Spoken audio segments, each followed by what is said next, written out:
est-ce que ça vous dit de parler de Manga Isho? J'avais envie de revenir aujourd'hui avec une vidéo complètement hors série de mes bilans, de mes réceptions habituelles pour vous parler de Manga Isho et de cette initiative créée par les éditeurs Kana. Il s'agit d'un ouvrage comme ceci, et si vous connaissez un petit peu, vous verrez sa grosse ressemblance avec le Shonen Jump, tout simplement parce que ça reprend le même concept.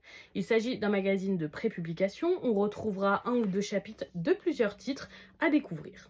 Dans ce premier volume qui est sorti en mars, il y a déjà 14 histoires inédites, dont certains compléments d'histoires qu'on connaît déjà, comme un spin-off de Neira, et des histoires complètement inédites aussi, avec différents mangaka européens qui sont publiés dans ce projet. On a donc de nombreuses histoires, on pourra découvrir quelques chapitres de chacune, et à la façon du Shonen Jump, que vous connaissez sûrement peut-être, et son fonctionnement, nous pourrons en fin de tome comme ça, voter pour nos titres favoris.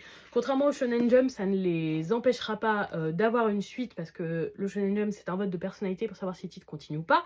Ici, les titres continueront, mais ce sera une très bonne mise en avant pour pouvoir potentiellement être édité plus tard. J'ai donc lu cette première publication avec grande attention, et j'ai retenu 5 titres qui m'ont particulièrement plu. Dans l'ordre de leur publication, il y a tout d'abord La mariée sirène, qui est le titre qui a le plus retenu mon attention.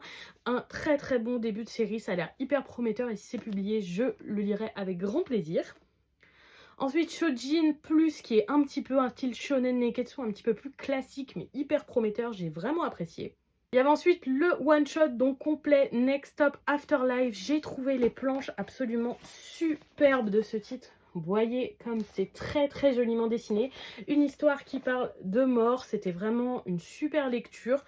Très très intéressante, assez philosophique, avec des planches à couper le souffle. J'ai ensuite apprécié Oneira Path of the Bleeding Star, parce que tout simplement je lis la série, et donc ce petit début de spin-off est très très agréable à découvrir pour compléter la série. Et on termine avec Black Sand, pareil, un titre un petit peu plus shonen, seinen, d'action, qui se passe dans un milieu un petit peu style Égypte antique, et j'ai beaucoup apprécié ma lecture. J'ai donc voté via le QR code pour mes 3 séries préférées. Donc ce mois-ci, j'ai choisi La mariée sirène, Next Stop Afterlife et Oneira Path of the Bleeding Star.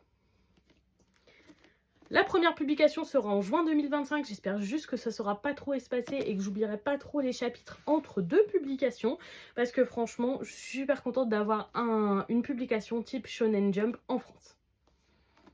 Voilà, dites-moi si ce style de publication peut vous intéresser. C'est pas du tout en partenariat particulier avec Kana, ils m'ont juste envoyé gratuitement, mais juste j'avais très envie de vous en parler parce que j'adore l'initiative. Donc ce premier volume est à 4,90 €, donc pour 14 histoires différentes. Et le prochain volume sera à 6,90 €, publié donc en juin 2025. Vous avez toutes les infos complémentaires sur le site de Kana, et voilà, si vous êtes curieux, n'hésitez pas à le découvrir. Je sais pas si vous pouvez le trouver chez le marchand de journaux ou uniquement en librairie. Là, je ne suis pas capable de vous renseigner si ça se passe comme le Shonen Jump ou pas. En tout cas, ce premier Manga Isho m'a beaucoup plu, et j'ai hâte de retrouver les 4 titres qui auront donc une suite qui m'ont beaucoup plu, qui sont des séries, et peut-être de nouveaux one-shots qui vont me convaincre. Pensez-vous tenter la lecture de cette prépublication? Bonne soirée tout le monde!